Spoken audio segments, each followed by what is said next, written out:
Feast of Corpus Christi itself. You may or may not know that the origin of this feast day goes back to the middle of the 13th century and Pope Urban IV.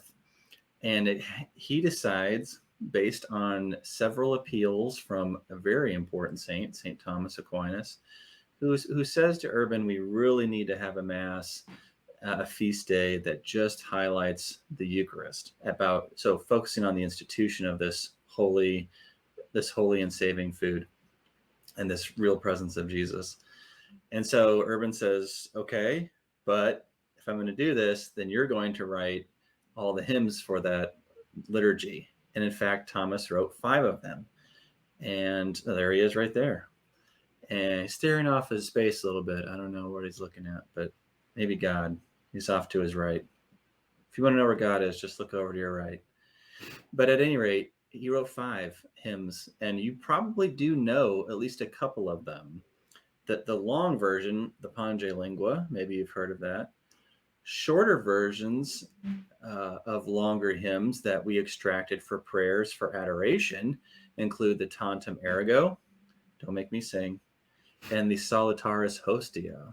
So these are hymns written by Thomas to kind of draw out our inspiration and give articulation to our faith in the real presence of Jesus Christ. Now, what preceded Thomas's appeal for this feast day was that in Bolsena, which is a town in, I think it's kind of, well, maybe it's not by Orvieto, but it's in Italy, a priest was making a pilgrimage, and he stops in this church. I think it was the cathedral church there in Bolsena, and he's struggling with faith in the Eucharist.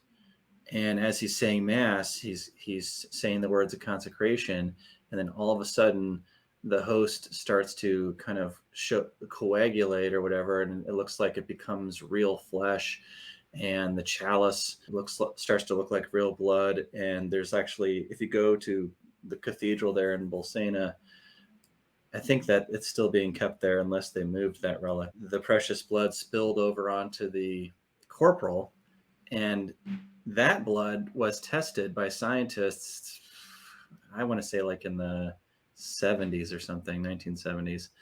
And it was found to be type AB blood and it's human blood. It's an incredible relic, and it's an incredible story of a Eucharistic miracle. So the miracle and Thomas's appeal and Urban's granting of the feast day is how Corpus Christi happened.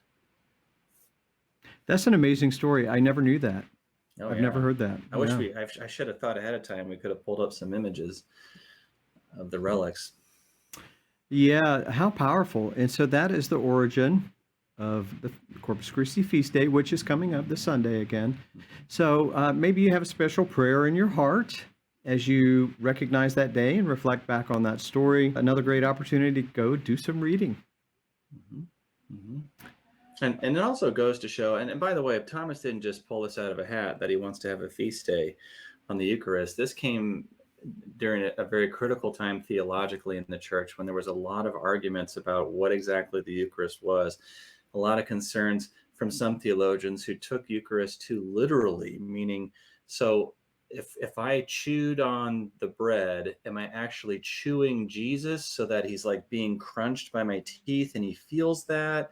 So we had to get through this kind of over literalism to understand this balanced sacramental meaning of real presence. Our chewing the sacrament doesn't hurt Jesus. Jesus is resurrected and ascended and sits at the right hand of the Father, but he's nonetheless fully present in the bread and wine. So thanks be to Thomas, who was a mediator between two sides that were on the extremes.